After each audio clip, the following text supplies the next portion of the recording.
Listen, I am a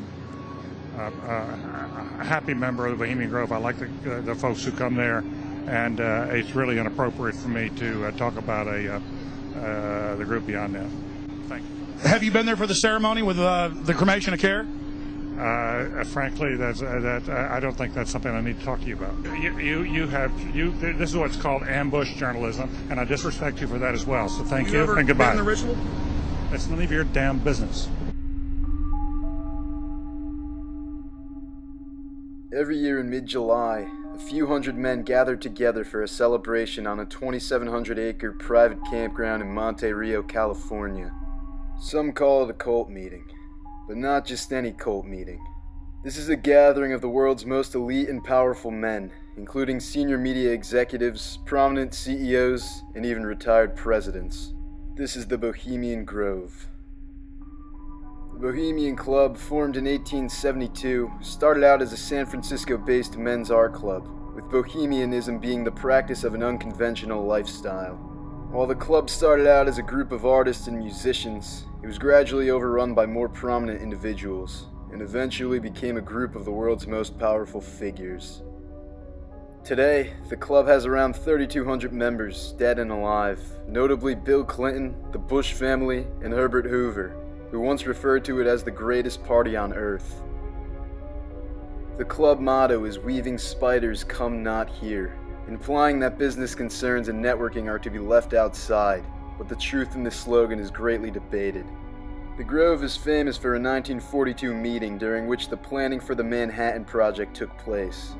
J. Robert Oppenheimer, nuclear scientist Ernest Lawrence, and various military officials gathered together at the Grove for a meeting that led to the creation and eventual use of the atomic bomb. Grove members take pride in this historic event and often retell the story to new attendees. But in the decades following this renowned meeting, the Bohemian Grove has been pinned with a far more devious reputation. Believers in the Illuminati, a world elite group that dictates global events and affairs, often cite the Bohemian Grove as evidence. While seemingly outlandish, such a claim definitely holds some merit. Take this photo from 1967, for example. Recognize these two gentlemen? That's Ronald Reagan and Richard Nixon, years before either man became president. Accordingly, many people believe the Grove is utilized to set up world policies, such as whom will become the next US president.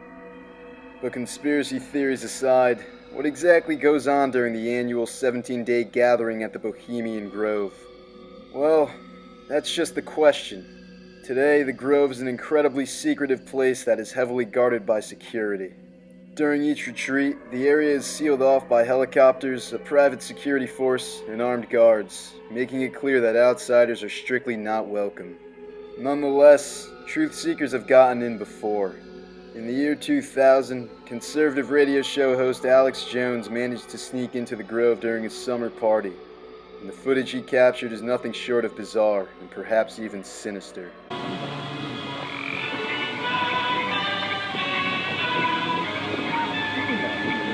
Time malevolence which would pursue us here has lost its power under these friendly trees.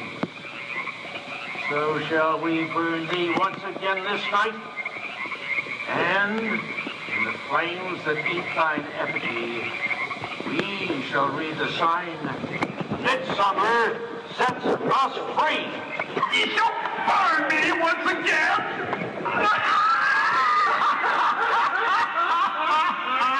Now but leave flame, which hither ye have brought from regions where I reign. Ye fools and priests, I spit upon your fire. The unsettling footage apparently depicts the cremation of care, just one of the many alleged bizarre rituals performed by the club. During the ceremony, members dress up in red robes and cremate a coffin containing a human effigy made out of paper mache. The ritual is performed in front of the mascot of the Grove, a giant owl statue. While said to merely personify wisdom, the symbol of the owl has often been described as a prominent symbol of the aforementioned Illuminati. While theories can only run rampant in regards to what else goes on at this mysterious retreat, one thing's for certain: members of the club remain very secretive about it. When inquired about the Bohemian Grove, numerous politicians have acted uncharacteristically sketchy in response. It's the place you attended. It's a secret society. Can you tell us at least who invited you?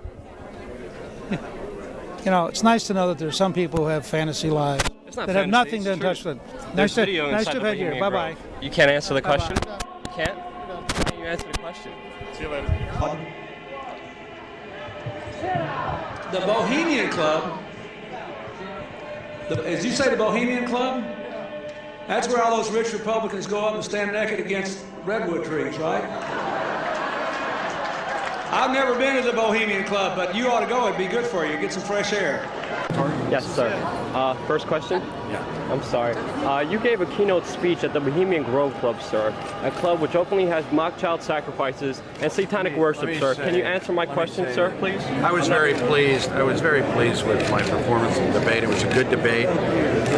What about the Bohemian Grove Club, though, sir? That's very important. They do mock human sacrifices there, sir, and you reported being there. I was very pleased with my performance in the debate.